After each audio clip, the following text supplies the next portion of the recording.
Okay. So, ano nga ba ang genetically modified organisms or GMO? So, GMOs are living things like plants, animals, or even microorganisms whose DNA has been altered in a laboratory using genetic engineering techniques to change their characteristics. So, mayroon itong mga proseso. Maaaring magdagdag ng mga genes galing sa ibang organismo at ilipat dito para magkaroon ng resistance sa peste. At maaari rin na pinapahusay or mas inaayos ang genes ng isang organismo nang sa gayon ay magkaroon ito ng mas mataas na nutritional value. At gayon din ay pagbabawas ng genes sa isang halaman or sa isang organismo na nagdudulot ng kahinaan or sakit nang sa gayon ay mas maging matatag ito.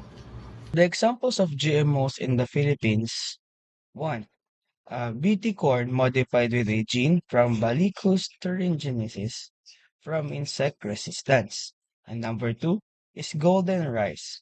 Contains beta-carotene, vitamin A source to combat deficiency. And number 3, BT eggplant. Engineered to resist fruit and shoot borer pests. The eggplant is a genetically modified crop developed by UPLB to resist the eggplant fruit and shoot borer. It contains a gene from the soil bacterium Bacillus thuringiensis, which allows to produce a natural protein that kills the pest during the need for chemical pesticide. On the other hand, BT corn is another GMO that protects against the Asiatic corn borer, and like the BT eggplant, it has the BT gene or Bacillus thuringiensis, which helps the plant produce its own pest-resistant protein. It's been grown in the Philippines since 2003 and helps increase yield while minimizing pesticide use. And lastly, we have the golden rice, which is now called the malusog rice. It is engineered to produce beta-carotene, which is the color that we see on carrots, which is a bit orange or orangey. So it is a source of vitamin A, and its golden color comes from this nutrient, which helps prevent vitamin A deficiency, which is the vitamin A deficiency is a major health issue in the Philippines. Advantages of GMOs: increased crop yield and food supplies.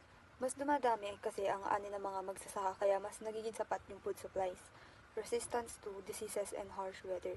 Ang mga GMO kasi may kaya silang lumaban sa mga peste, diseases, and matitinding panahon.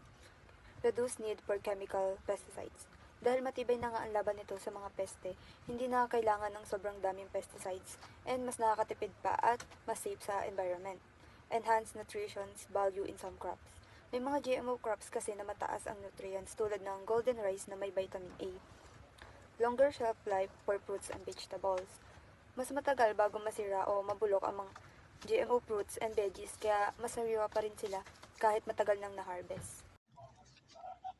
Okay, so let's talk about the positive effects of GMOs. Una, para sa mga farmers. Malaking tulong to, mas konti ang nasisirang ani, so mas mataas ang kita nila. Hindi rin ganoon kalaki ang gagastusin nila sa pesticides at mas matatag ang mga halaman laban sa mga bagyo o peste. Sa ating mga consumer naman, dahil mas marami at mas resilient ang ani, mas mababa ang presyo ng pagkain sa palengke, mas stable ang supply at may mga GMO na mas masustansya pa.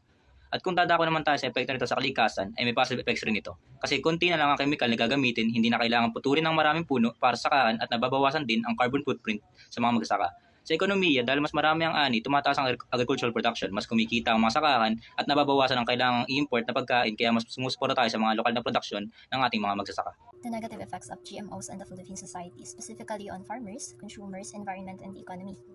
So, for farmers, the GMOs can lead to the dependency on the biotech companies for seeds, which increases production cost. There's also skepticism from consumers, and cross-contamination between GMO and non-GMO crops can occur.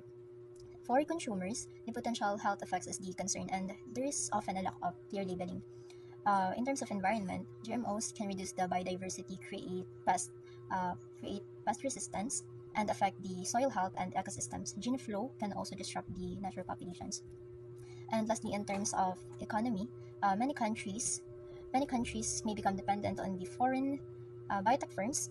The benefits are not always equally shared, and exports may face restrictions, and also governments spend more on monitoring and regulation.